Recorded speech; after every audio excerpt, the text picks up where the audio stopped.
আসসালামু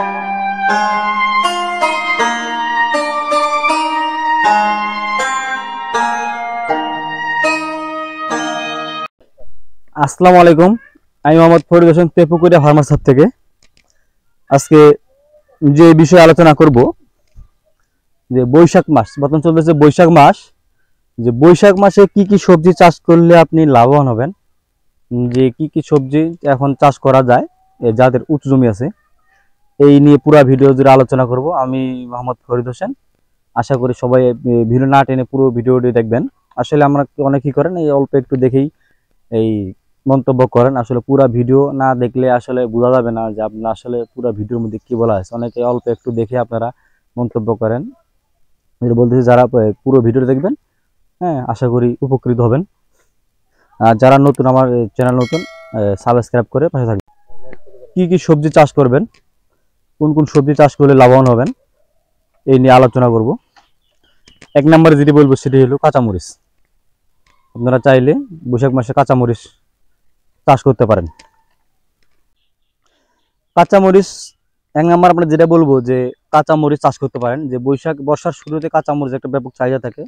এখন যারা গাড়ছে আপনার নিচু জমিতে, এই মরিচটা আপনার বর্ষার আগেই শেষ হয়ে যাবে। বর্ষার শুরুতে কাঁচামরিচ একটা ভালো বাজার থাকে, দাম পাওয়া যায়।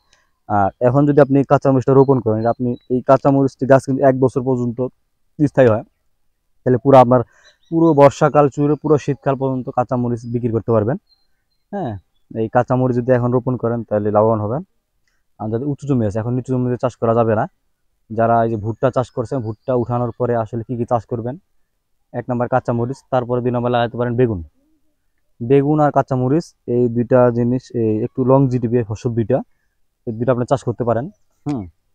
আর যারা এখন শশার বাজার কম, এই বৈশাখ মাস চলতেছে, এখন কিন্তু শশার বাজার অনেক কম, চাইলে আপনি এখন শশা লাগাতে পারেন। এখন যদি শশা রোপণ করেন তাহলে আপনার মনে হয় সেটা, এই শশাটা আপনার কুরবানির ঈদ টার্গেট করে যারা চাষ করবেন, হ্যাঁ, এখন শশা এখনই আপনাকে রোপণ করতে হবে শশা, তাহলে আপনার কুরবানি ঈদের একটা ভালো বাজার হয়, তখন একটা কুরবানি ঈদের আপনার বাজারটা ধরতে পারবেন।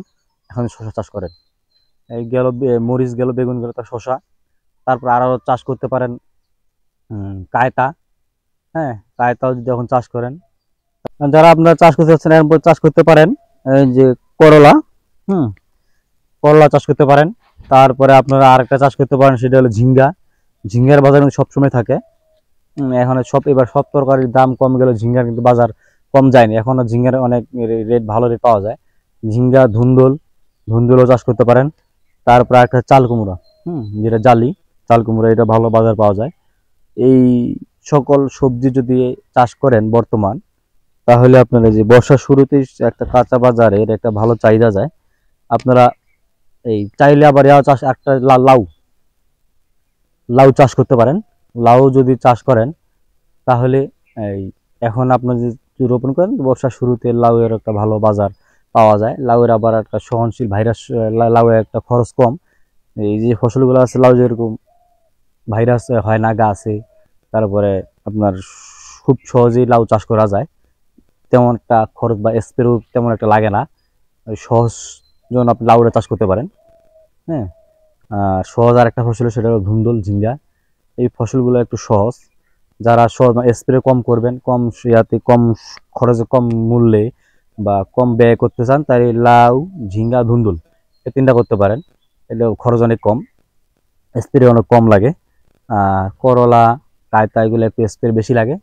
তারপর আপনার এই যে মরিচ, বেগুন, এটা তো যদি বেগুন, মরিচ, ডালি এগুলো চাষ করেন, দীর্ঘমেয়াদী, এগুলো আরও খরচ আছে।